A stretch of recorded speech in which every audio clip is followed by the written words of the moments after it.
Now, there is a pause in the war between America and Iran. Diplomatic channels and corridors are working overtime.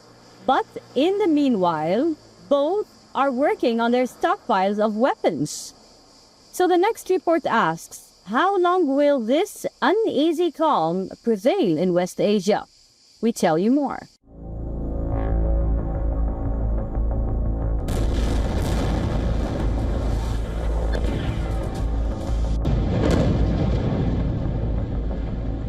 Iran's Shahed drones were built to be cheap.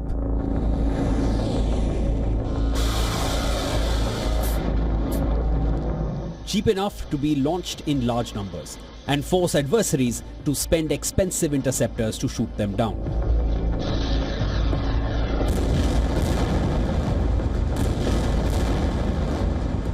But now the Shahed is getting faster.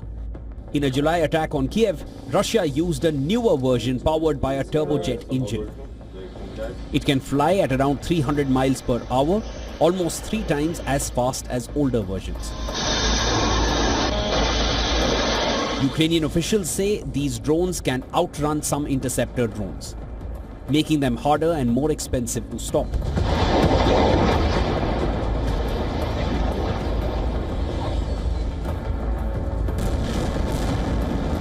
And the bigger story is what is powering this evolution. Iran may have developed the Shahed, but it has never built every component in isolation.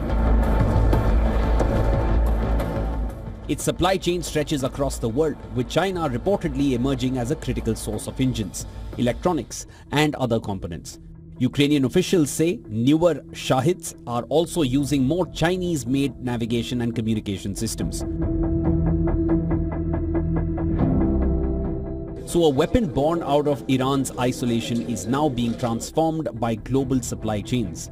And that brings US to Donald Trump's so-called economic D-Day against Iran. The strategy is to crush Tehran through economic pressure, but there's a problem. Economic warfare takes time, and Iran is already working to rebuild parts of its missile program and possibly its nuclear program. China and Russia also continue to provide Iran with economic support.